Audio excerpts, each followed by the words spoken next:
আসসালামু আলাইকুম। হ্যালো বন্ধুরা, কেমন আছেন আপনারা? আশা করি ভালোই আছেন। আপনাদের দয়ায় আমিও ভালো আছি। আজকে আপনাদের আমি চিকেন বিরিয়ানি রান্না করে দেখাবো। সঙ্গে থাকেন কিভাবে রান্না করি। এটা কিন্তু পোলার চাউল দিয়ে রান্না করব। তো সঙ্গে থাকেন, দেখতে থাকেন। এই তো তেল ঢেলে দিলাম। তেলের পরিমাণ একটু বেশি দিলে ভালো হয়। পেঁয়াজ ঢেলে দিলাম, লবণ দিয়ে দিলাম। তেজপাতা দেওয়া লাগে না, তারপরে আমি তেজপাতা দিয়ে দিলাম কিসের জন্য, যেই চিকেন বিরিয়ানির মশলার মধ্যে সব কিছু মশলা দিয়ে দেওয়া থাকে, তারপরেও আমি দিয়ে দিলাম। একটু কাঁচামরিচ দিয়ে নিলাম কিসের জন্য, একটু ঝাল ঝাল হলে ভালো লাগবে।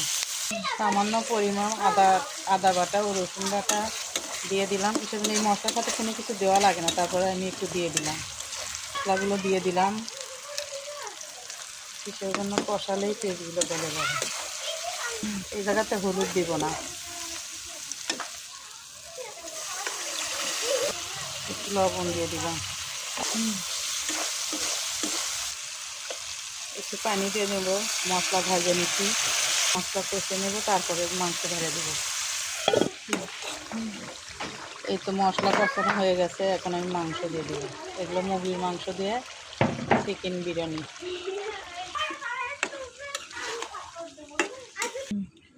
এই তো এখন আমি চাল ধুয়ে নিচ্ছি, মাংস কষানো হতেছে।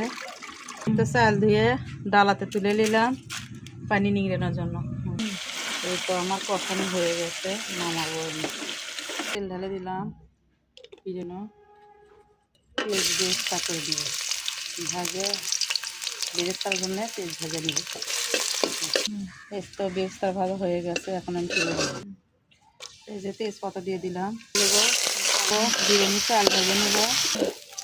এই তো হয়ে গেছে ভাজা, এখন আমি পানি ঢেলে দেবো। এগুলো কিন্তু ঠান্ডা পানি দেওয়া হয়ে গেছে, এখন ঢেকে দিব। এই তো পানি শুকে গেছে, এখন একটু লেড়ে দিয়ে উপরে মাংস ঢেলে দিব। এই তো মাংসগুলো ঢেলে দিলাম। এই তো এখন লেড়ে দিব, ভাবে ভাবে ভাতগুলো ফুটে যাবে, পোলাওগুলো ফুটে যাবে। এই তো আমার চিকেন বিরিয়ানি, এখন বেরেস্তা দিয়ে দিব। বিরিয়ানিটা কিন্তু মাংস মাংস হয়েছে। এই যে কেমন হয়েছে চিকেন বিরিয়ানি, অবশ্যই কমেন্ট করে জানাবেন। মাংস কিন্তু ভরপুর, এটা কিন্তু পোলার চাউল দিয়ে রান্না করা হয়েছে। তো কেমন হয়েছে আমাকে অবশ্যই কমেন্ট করে জানাবেন। ভালো থাকবেন, সুস্থ থাকবেন। খোদা হাফেজ, আসসালামু আলাইকুম।